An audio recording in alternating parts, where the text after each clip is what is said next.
Okay, everybody, we're going to start in on 2 weeks worth of information about affordable housing, in particular around the Beltline planning area, in the Beltline TAD, and in the city of Atlanta. And I'm starting with this first slide because one of the things that the Beltline does in all of their virtual meetings that they've been doing since the pandemic started, early on in the presentation, this is one of their first slides to let people know that there are rent relief programs, even mortgage and utility relief programs if because of the pandemic, you've lost your job and you're behind on your rent, mortgage, or utilities. It is a partnership with the Atlanta Volunteer Lawyers Foundation and the United Way. And this is the address for the application. And if you need help with the application, people can call this phone number to get help. So one of the things the Beltline is doing is not just trying to encourage affordable housing, but is trying to help get information out during the pandemic about how people can keep from getting evicted or having their utilities cut off, those kinds of things. Wonderful. Okay, we're going to start with who needs affordable housing. Well, everybody would say the answer to that is everybody needs housing that is affordable to them. But by affordable housing, what we meant is people who needs affordable housing are people who pay more than 30% of their income for housing. That's considered you being cost burdened, meaning if you're paying 40 or 50% of your income for housing, which a lot of people do, then they may not be able to pay for food to stretch all the way through the month, or medical care, or they may have trouble repairing their car if they have transportation costs because their rent is so high or their mortgage is so high.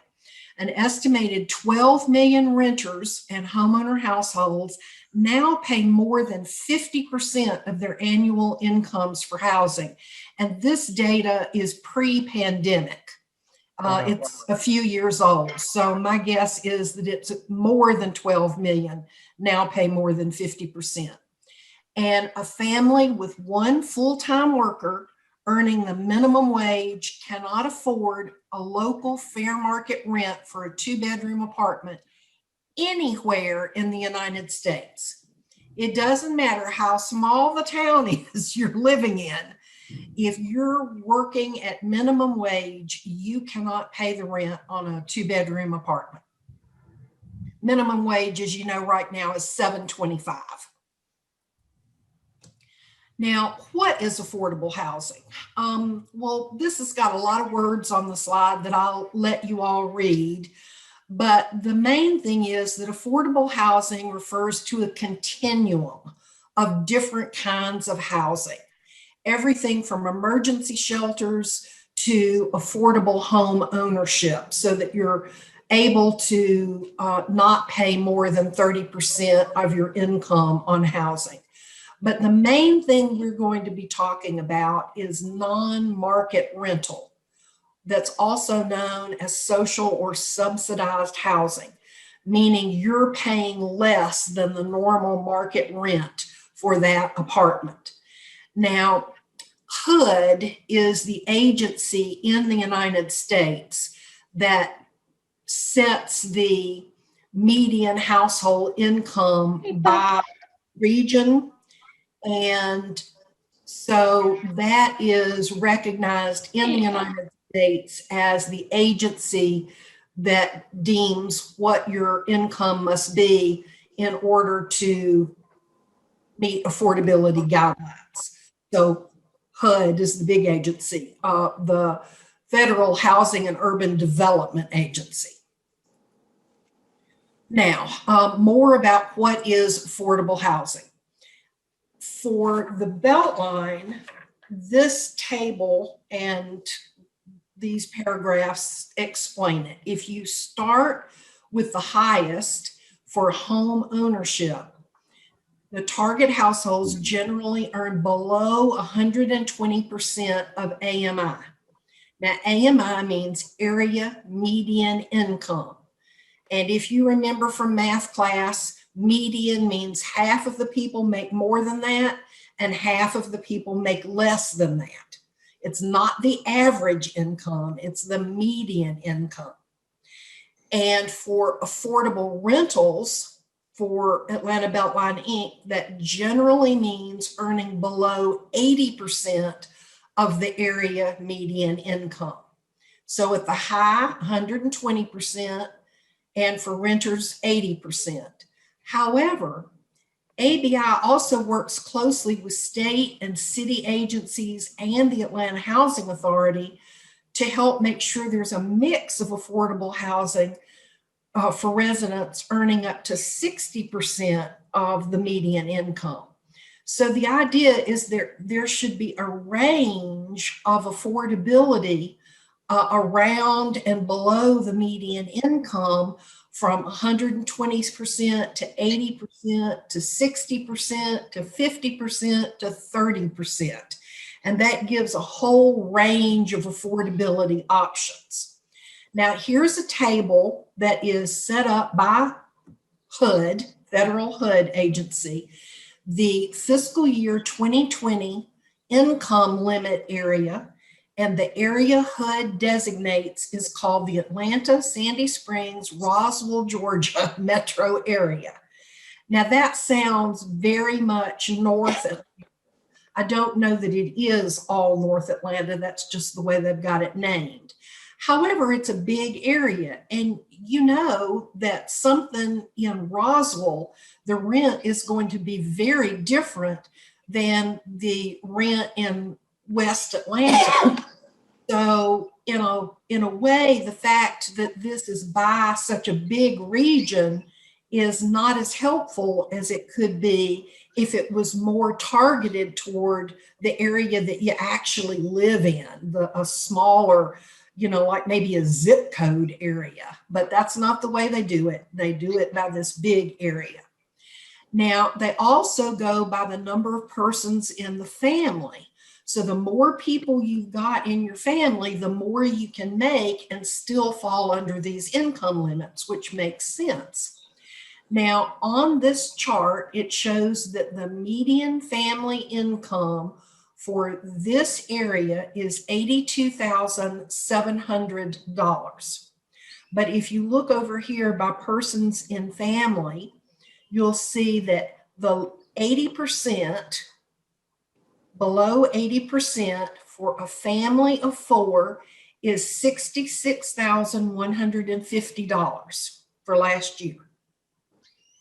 And the next income limit drops down 30% to very low income, and that's $41,350 for a family of four.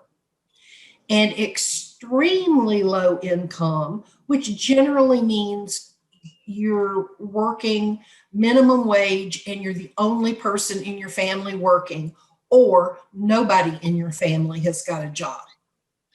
And for a family of four, that is $26,200. Now, some recent trends in housing, and all of this information will probably ring true to you. You'll all be nodding, yeah, that makes sense. That's what I've heard. Housing is the largest expense for most families. In 2013, an average of 34%.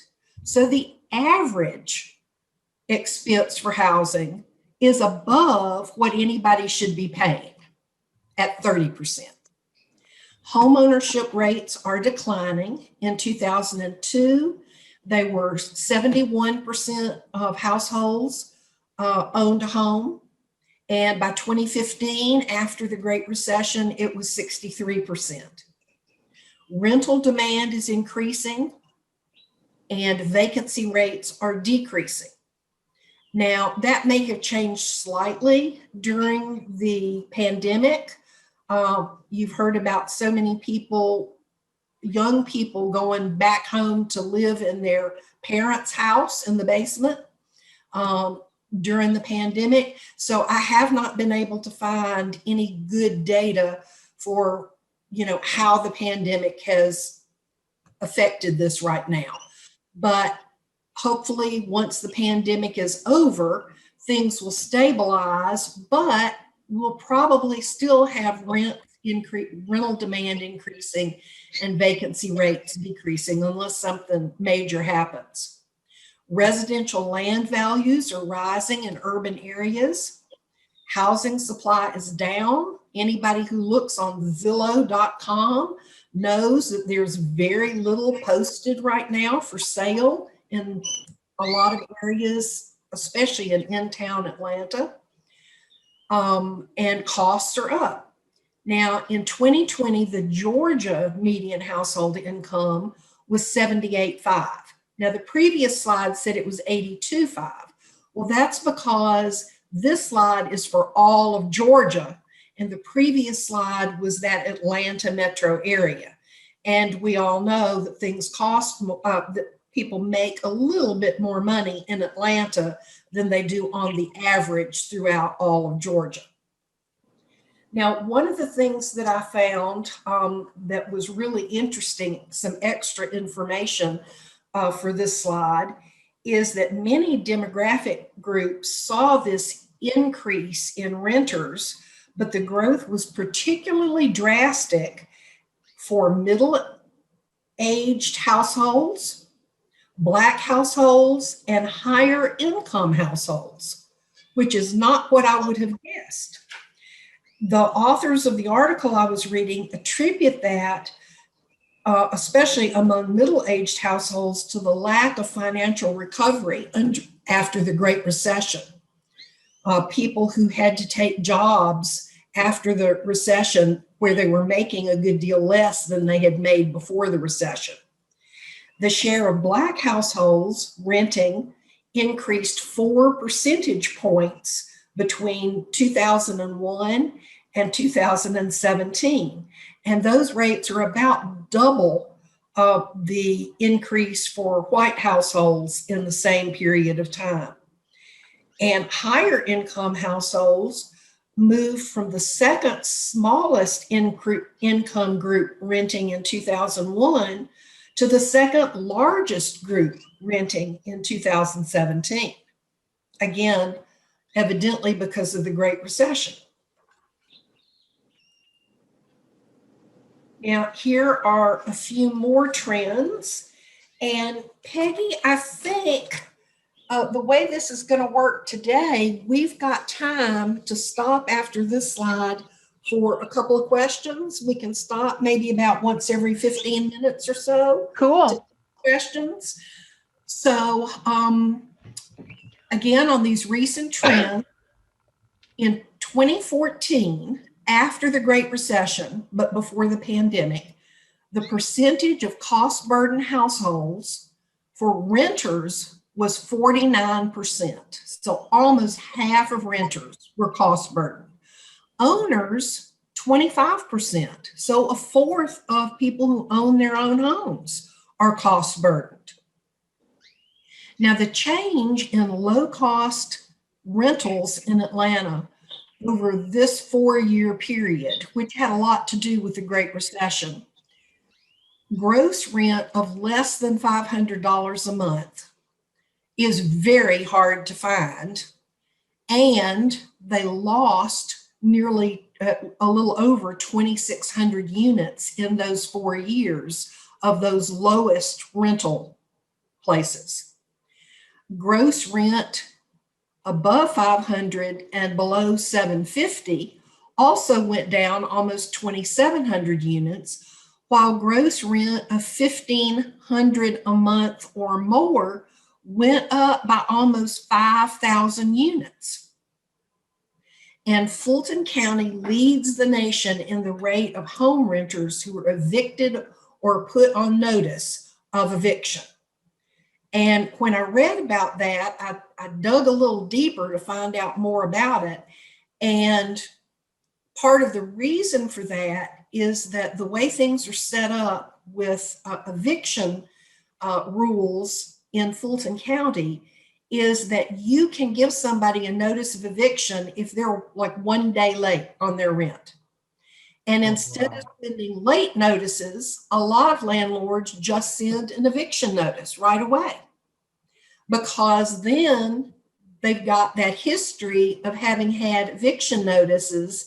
And if the person continues being late on the rent, they've already moved forward in the eviction process. So we have this dubious distinction in Fulton County. Okay, questions for a couple of minutes. Lucy, I have a question. First of all, I find it very difficult to believe that the average household income in the state of Georgia, the entire state, is what, 76,000 or 78,000? Not the average, the median. Oh, median. Oh, okay. So that means half of the people in Georgia make more than that, and half of the people make less than that. The average could be very different. Yeah, okay. And then this last line over here, I thought, at least I used to remember that they required 60 days before you could turn somebody out on the street. It wasn't like. This is just to send a notice. Yeah, that's what Lucy said, Tony. It's notification is the issue. So what landlords have started doing is the minute you're a day late, they notify. Oh, okay. But that doesn't have any meaning. I mean, it's not like they can evict you the following day. Oh, it has a lot of meaning because they've started a process, so they have a trail. The 60-day clock starts. Right. Oh, I see. All right. All right. I'm with you now. Okay. Thank you. You're welcome. Anybody else? Yeah, I had a question about the number of people who are renting and stuff. I keep hearing in Atlanta, especially, that there's so many young millennials in Atlanta, and then there's so many older people who are downsizing and moving into the city, into a fancy apartment or something.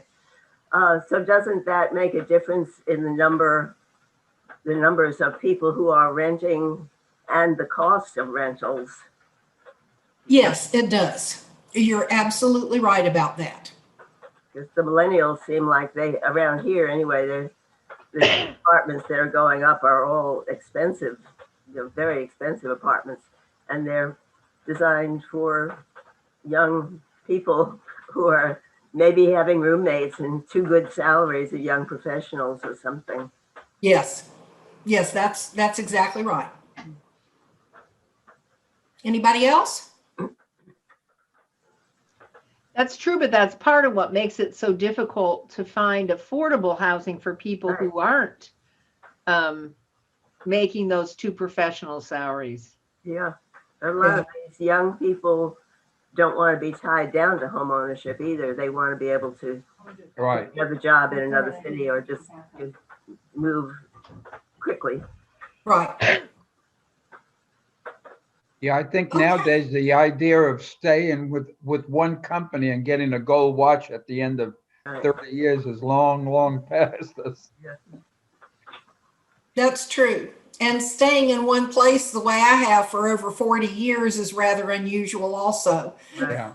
In fact, young people today not only will change employers at least a half a dozen times, many of them will change occupations. Exactly.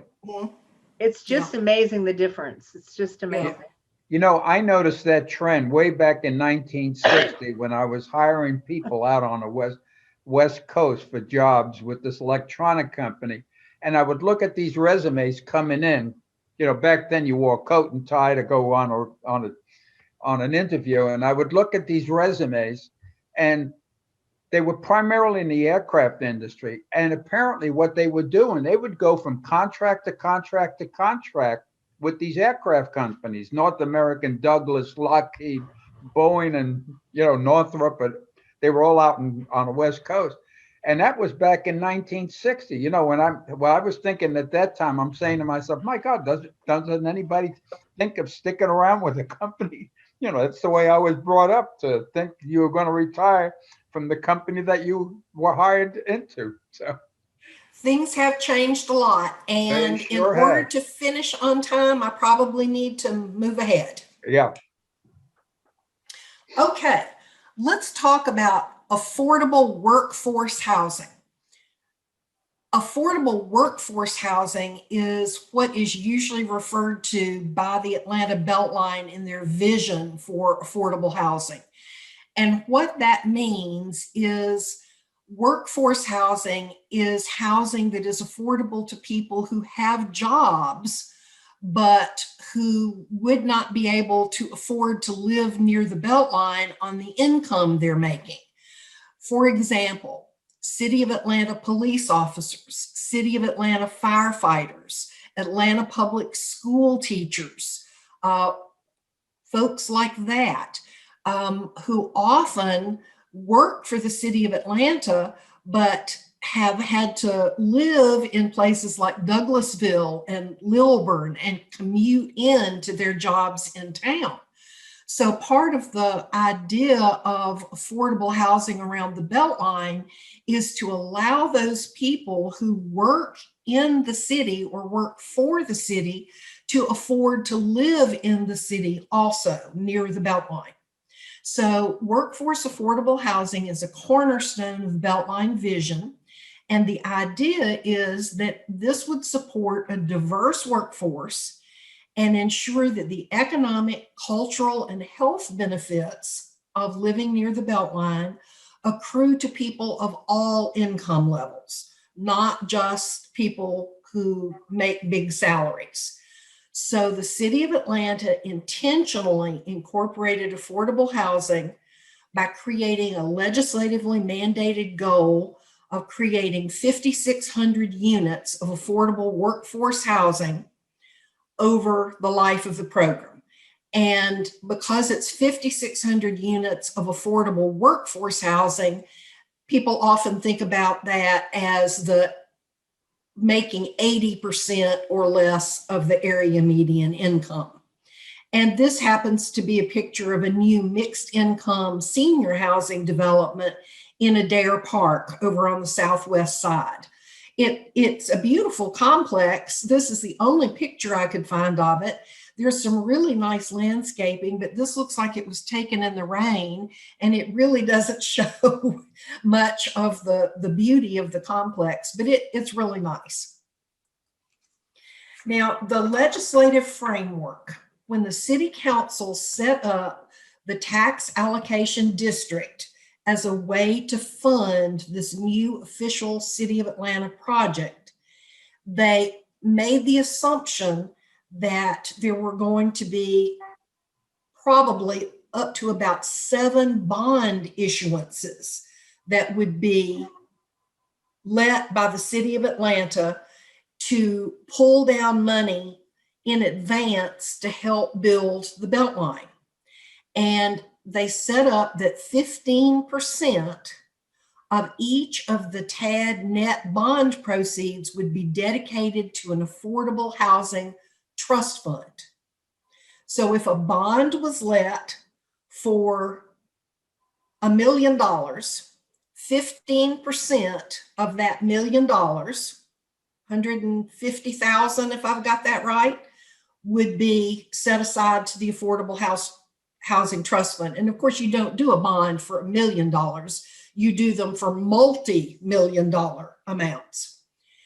So the plan in the Atlanta Beltline redevelopment plan, which was written in about 2004 and 5, before the Great Recession and the real estate crisis hit, they projected that 15% of the net bond proceeds would bring in, by 2030, $240 million to incentivize developers to build affordable housing. It's not $240 million to build housing, because the Beltline doesn't build housing, but it was a trust fund for them to offer incentives to private developers to develop complexes that included affordable housing. Now, that funding was projected to support that 5,600 unit goal, with a subsidy of about $43,000 per unit.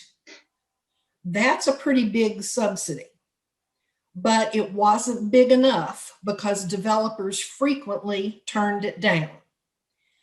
The 5,600 unit goal was based on 20% of the anticipated multifamily growth in the TAD.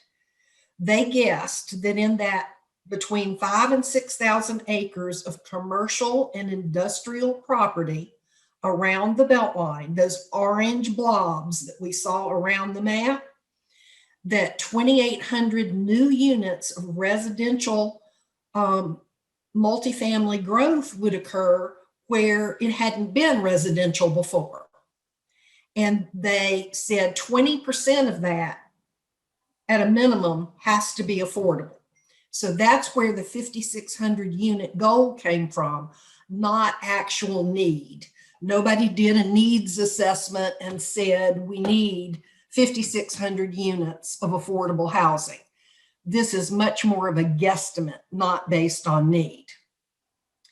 Now, this is a photo of the lofts at Reynoldstown Crossing. Reynoldstown is the neighborhood just south of Inman Park, and it is on the north side of Memorial Drive. As you go into DeKalb, as you go in from DeKalb County into the city of Atlanta, you're going in often on Memorial Drive. It's just north of I-20. And I'm going to tell you more about this development in a number of slides as we go through this week and next week. Now let's talk about the challenges of that legislative framework and making all that affordable housing happen. The project is in a very different economic and funding context from the launch in 2005. And all of these bullets are from a thick document called the Affordable Housing Integrated Action Plan of 2015. So 10 years out, they had recognized that the economic and funding context was extremely different 10 years later. First of all, there was a legal challenge to the tax allocation district. An attorney in Atlanta who didn't think TAD should exist sued and halted the TAD for 3 years. So the TAD that was supposed to last 25 years didn't get started until the 4th year. So it really is just 22 years of TAD rather than 25. And about that same time, the Great Recession hit and everything tanked. So that's the two reasons for the really different economic and funding context. Now, we saw on a previous slide that originally they expected $240 million to come in over 25 years. 10 years in, 40% of the way through, only $13 million of that $240 million guesstimate, or 4% of the original guesstimated amount, had come in. So that was just devastating to the Beltline in terms of being able to get up and running and build things. And another thing that really hit is that the Beltline didn't have consistent access to two things that make it more likely to be able to develop affordable housing: new zoning requirements and land. They didn't own the land that these developers were developing on, so they couldn't require anything. All they could do was offer an incentive. And let's go on to the next slide and talk about the developments around historic Fourth Ward Park.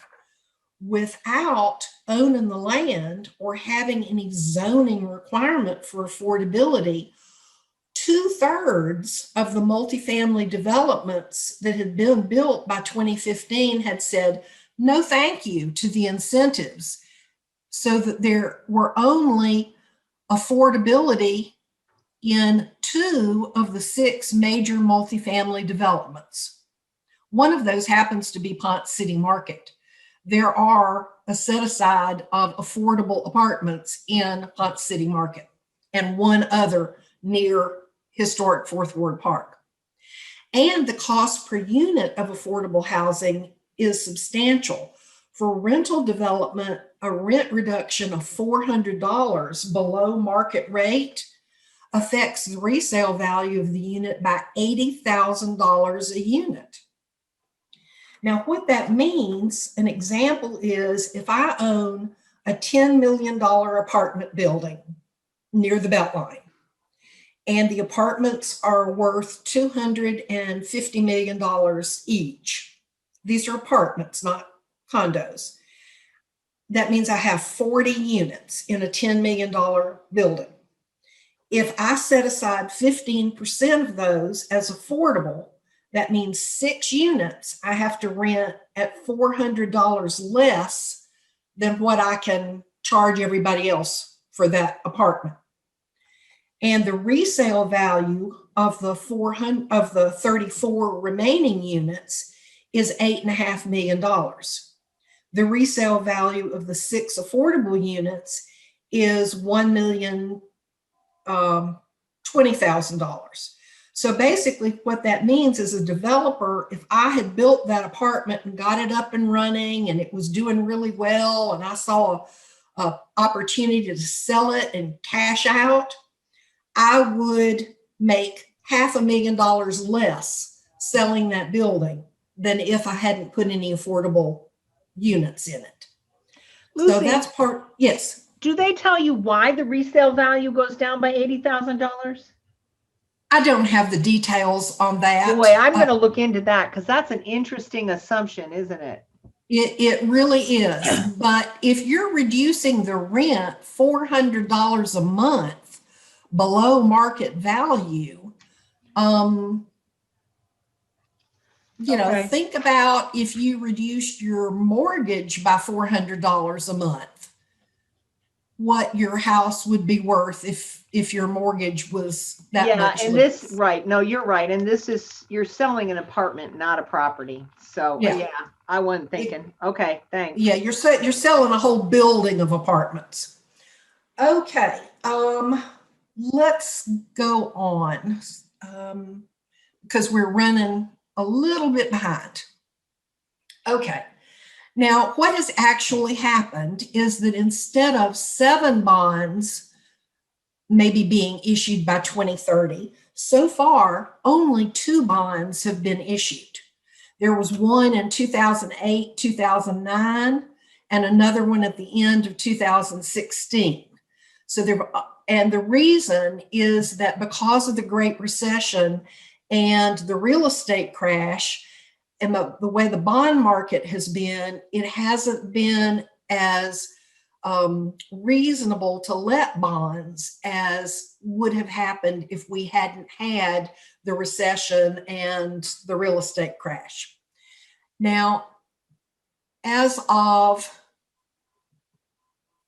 2017, when this information is from, 25 million had come in from the TAD instead of that 13 million from the previous slide. So we're up to 10% of the anticipated funding has come in.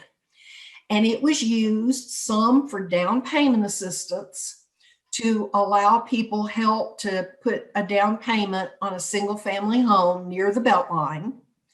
Again, people who meet affordability criteria, they had to make 120% or less than the median income to qualify for that. And there weren't that many funds available for that down payment assistance. Also, they paid incentives to developers to put affordable housing in their complexes, and they started buying little chunks of property because they saw that not owning the land really meant they couldn't control affordability. And these are just pictures of some affordable units around town. This is Reynoldstown Senior. over in the Reynoldstown neighborhood, again, just south of Inman Park. This is Stanton Oaks. This used to be a 1960s one-story subsidized housing complex, and it was coming near the end of its useful life. It needed major overhaul, and it has been completely renovated and meets silver certification, LEED certification, leadership in environmental and energy design. So it's a very sustainable unit with good insulation and Energy Star appliances and double pane windows and those types of things. And then this is Phoenix House, a 69 unit development in Capitol View, which is on the south side of town. And it's a supportive living environment that provides long-term housing for those that are formerly homeless and may have mental health issues. Okay, let's talk about the second bond issuance that happened. The second bond issuance happened right at the end of 2016. And it was the first time they'd had a bond issuance since 2009. And it was for $155 million, a lot of money. Well, the two main things that money went for were refinancing of the 2009 bonds for a better interest rate and clearing the debt obligations the city had related to the resolution of payments in lieu of taxes to Atlanta public schools. You may have read 3 or 4 years ago a lot of articles in the paper about how the public schools were saying that the Beltline wasn't, the city on behalf of the Beltline was not paying the schools the money they should be getting.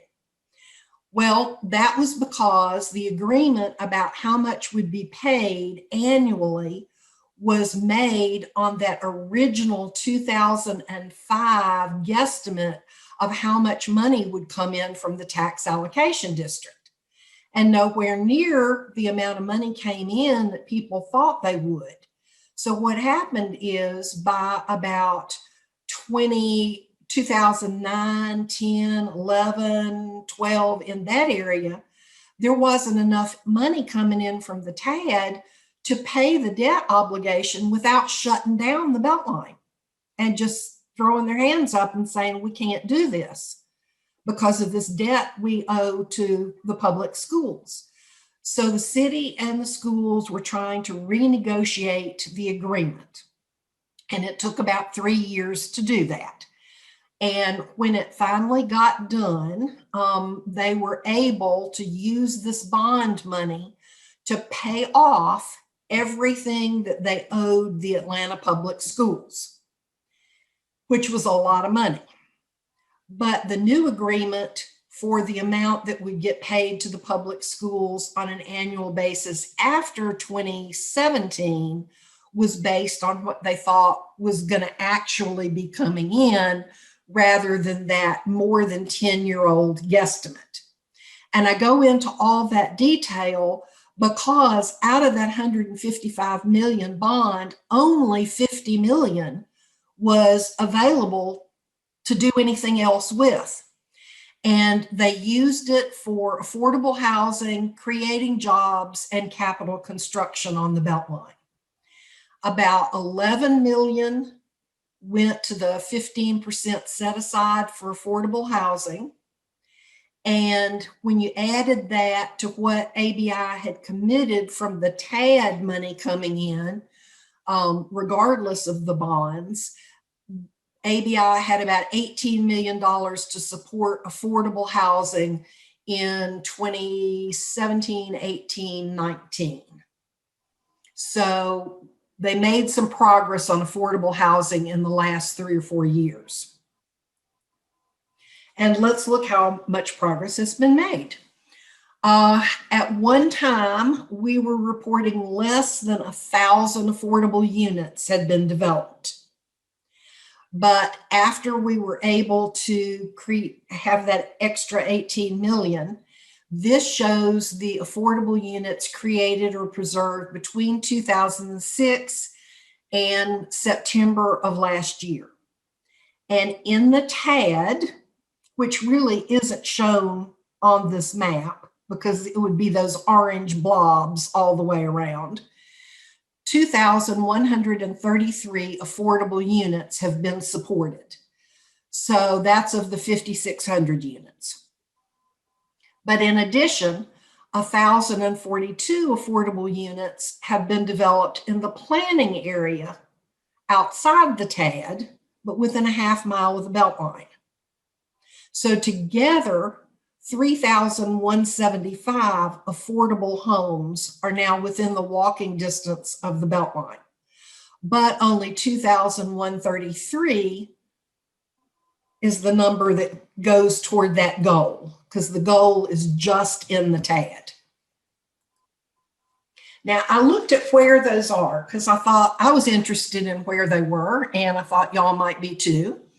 So I looked at the addresses of all the affordable units that they gave addresses for, and I found that of the 2,133, they didn't give me an address for 650 of them. So I've labeled that just as various locations, but 1,000 of them are in Southwest Atlanta.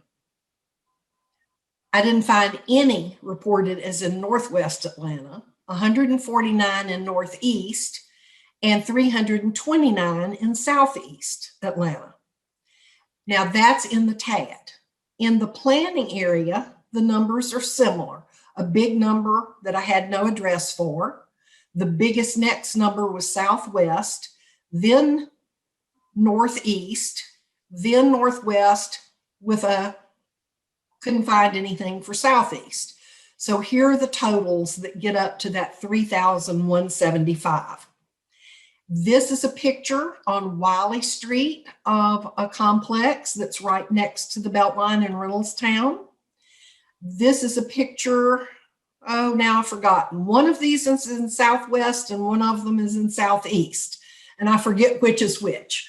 But I thought they were interesting photos of affordable units. Okay, I have gotten to my last slide. This one's a little complicated, and then we'll open up for questions. Community land trusts are one way to make housing affordable. So how do they work? The building, either residential or commercial, and it could be a condo or a single family house or a rental unit, or it could be a restaurant or a coffee shop. The building is owned by the individual who buys the building, but they only pay for the building, not the underlying land. And that makes purchasing the building more affordable. Now, who owns the land? The land is owned by a community land trust, which is governed by a nonprofit board. And they create a 99-year ground lease between the land trust and the owner of the building to ensure owner occupancy. So you can't buy the building and then not occupy it. And also to ensure responsible use and outline some fees that get paid to the community land trust. Now, the reason this makes it more affordable at the beginning is because you're not paying for the land. Well, what about when you turn around and you want to sell the building? Well, there's a resale formula built into the ground lease that's designed to keep homes affordable for buyers in the future. But it doesn't mean you can't make a profit on the increase in the value of the building. So if I owned a condo or a house through the land trust, I bought it for less than what the one next door would have cost because I didn't buy the land, and I live in it for 10 years and decide I need to move and I'm going to sell it. Well, I have to go by the formula, but say the property in 10 years is, if you look on Zillow, it's worth, say, 20% more than what it was when I bought it. Well, the resale formula tells how much of that 20% is because of owning the house and how much of that 20% is because of owning the land. And I can make the profit when I sell the house off the house, just not any profit on the land. So that means when somebody buys the house next time, it still sells for less than the house next door because the person is not buying the land. Now, I know that's complicated, but most things about affordable housing are extremely complicated. I started off knowing nothing about affordable housing, and it's taken me 10 years to get the little inkling that I have about how this works. And it's just extremely complex. So I'm going to leave it here for today and let Peggy open it up for questions. And we can talk about any of the things, the challenges we talked about, the bond issuances, the number of units, whatever you want to ask questions about. You want to stop sharing, Lucy? Oh, yeah, let me do that. Okay, Paul, go for it. I was wondering, what is, or is anything being done to keep up the so-called affordable units in time? Is there money allocated? Because what I have seen, for example, in cities like New York, etc., once you have some kind of a decrease in the rent for whatever reason, the upkeep disappears and all these things go to pot. So I was wondering, how is that going to be prevented along the Beltline? There is some information about that in next week's class, but let me go ahead and just let you know that there are some funds that are set aside through a variety of different ways to help people keep their properties up to code or up to whatever the standard is in the community, if it's better than code. In terms of rental units, it really has to do with the developer. And because the rental units are in mixed income developments, where 85% or 90% of the renters are paying full market rate, and only 10 or 15% are paying a reduced income, they are not allowed to let that 10 or 15% of those units go to pot, as you say, while they keep everybody else's plumbing and paint fresh and new. It has to be comparable. They have to keep everything up, or they can't rent at market rates for as high as they would normally be able to. Now, in terms of a slumlord that owns a building that's got really low cost rental units in it, there isn't really anything the Beltline can do to try to keep that landlord from letting the building go down. However, because land around the Beltline is becoming more valuable, in a lot of cases, developers are coming in and wanting to buy out those rundown properties to put something up new. So that doesn't completely answer your question, but I hope it addresses it some. Yes, thank you. Anybody else? You guys are quiet. Yeah, from being so rowdy at the beginning. I know. We are thinking. Okay.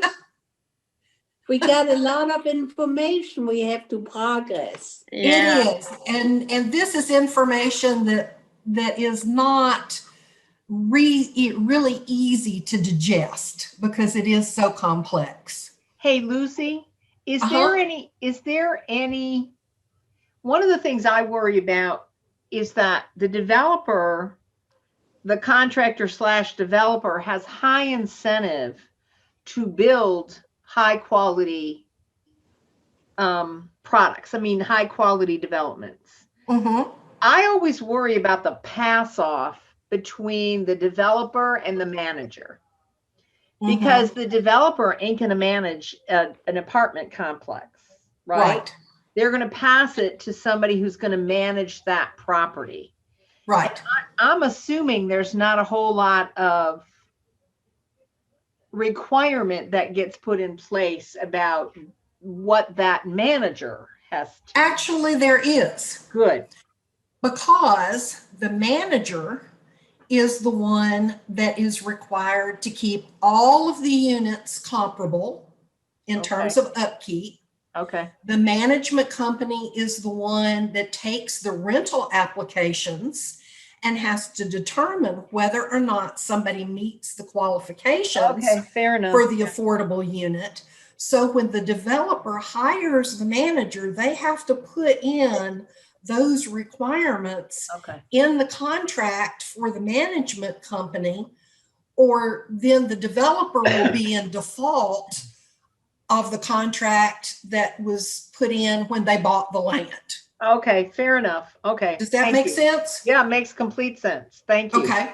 You know what I like on it, if I understood that right, in one building, you will have a percentage for low income units available, and the rest are regular, whatever the rent is, which will help with having slums grow and build up, you know, where traditional, they just move them on the outskirts of city, and if you're low income, you live in the slums where they have wood in front of the window because the glass is broken. You're exactly right. And that is the reason the Beltline is so determined for there to be mixed income housing, rather than just housing for the wealthy, housing for the middle class that's different, and housing for the poor that's very different. And what the other thing besides that is that think about the impact on the children who live in those slums on the outskirts of town that you mentioned. Those kids don't see the result of somebody getting a good education and getting a good job and being able to do better in the future. It's self-fulfilling prophecy. I'm poor and I'm going to stay poor forever. Right. But if you live in some place where everybody's not poor, then you may think, hey, I'm poor now, but maybe I don't have to stay that way. It goes the same way, you know, if the manager is responsible, everybody else, it will not happen that garbage is sitting outside and, you know, nobody washes windows and leaves junk outside. So I like that idea. I think that's great. Me too. Paul? Go ahead, Paul. The concept is beautiful. My question is, does it work? There are many mixed use developments all around me that are wonderful, actually. And people who are invested in their environment are the ones that create the community that engages folks who are learning to be invested in their environment. There's no nirvana. Okay, so I don't want to be like, but the mixed use is hugely important in moving forward in terms of trying Yes, to lift up folks who I are at a agree lower with that. economic level. Because if I'm sloppy and everybody else is neat, it will bring me that I said, I need to be a little cleaner around here or a little neater and to fit in. It even impacts, we have a public housing development just up the street from us. And that's where everyone who's poor lives in the same place, right? I mean, you put all the poor people together, you put them in a low income housing development and they all are there and everybody's poor and everybody feels poor, okay? But even here with Trestle Tree, as frustrating as it might get sometimes, it is the surrounding community that tries, okay, not always successfully, but tries really hard to influence what they see and what they and some of our people who work with that housing development will say to you, everybody wants the same thing. Everybody wants a clean, nice, safe environment for their children and family. And it's just, we're all trying to get there a different way, but it's not easy when everybody is together. I mean, public housing is not my favorite thing. You guys have heard me talk a lot about that, but even in that situation, the external community is having an influence on that particular project. Thank you for speaking up about that, Peggy, from your own personal experience. I will let you know, Paul, that we're going to talk more about this next week and talk more about different ways of creating affordable housing and what works and what doesn't. But Peggy's personal statement about it probably is more helpful than all the information I'm going to provide next week. I don't know, they think I'm biased, but at least. Well, we Totally all know that biased. public housing doesn't really work when you cluster a number of poor people in one area. I mean, there's no incentive work. to do anything. We learned that. If they're around people that have income and have made it, quote unquote, that gives them the incentive to do likewise. Yes. And I think that's been proven a number of times throughout the United States. I mean, Yeah, all you we gotta do is saw look at the public first, housing in a number of cities. And, we saw the first public housing development in the country set up here in Atlanta with Techwood Homes. Right. Really? Around 30, somewhere 40, around 35. the 40s. It was during, it was in the Roosevelt's, one of Right. Roosevelt's terms. So I don't know whether it may have been before the war.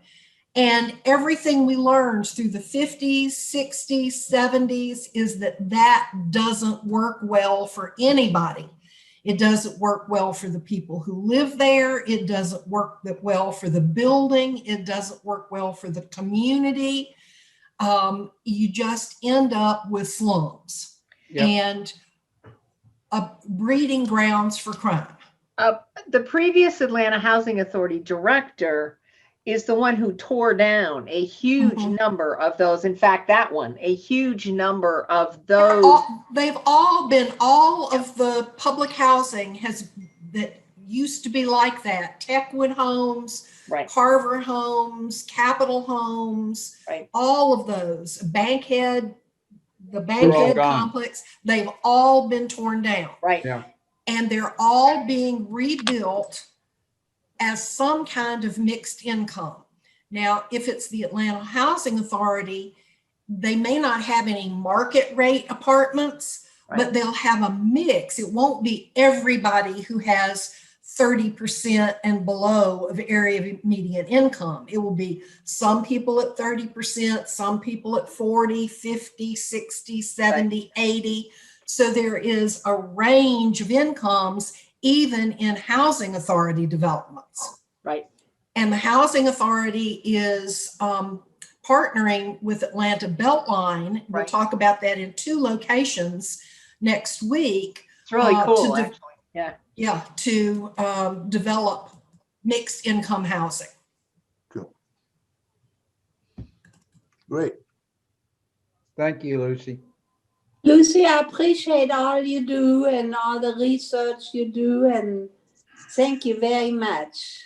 Yeah. Well, you're very welcome. I got interested in it because I live close to it. I got interested 15 or more years ago now, and I learn more about it every day. Do you Understood. live on the Beltline? Yes, I live 237 steps from the Beltline. Okay. My dog and I counted it one day. She's making me want to go count how many steps. Only I realize that I'd have to turn a corner right now because the development across the street from me, I can't cross it yet. Lucy, tell me one thing. Is that in dog steps or human steps? My dog and I have a pretty, and now with 4 legs, it's probably, Okay, I was just wondering about that. more steps for the dog. So it's Okay. human steps. Well, I just need you to know we appreciate you very, very, very Yes. much. I've learned things I didn't know, and I plan to send the link out to my people for the SSD information. So there you go. Great. Lucy, I Right. have a question. When we go back to almost at normal, when we all can meet together again, and will you be maybe the bus driver and telling us? I won't be Not the driver. the- I didn't mean the driver. I do meant- not drive the bus, but I plan to go back to being a tour guide as Tour soon as guide. they Sorry, as soon I as they misspoke. open them back up. That would be That wonderful. would be wonderful. Yeah. I like to meet you in person. Well, I would like to get the chance to meet all of y'all in person too. That would be great. Thank you, Lucy. We Thank you. appreciate Thank you. All right. See you next week. Bye. Bye. I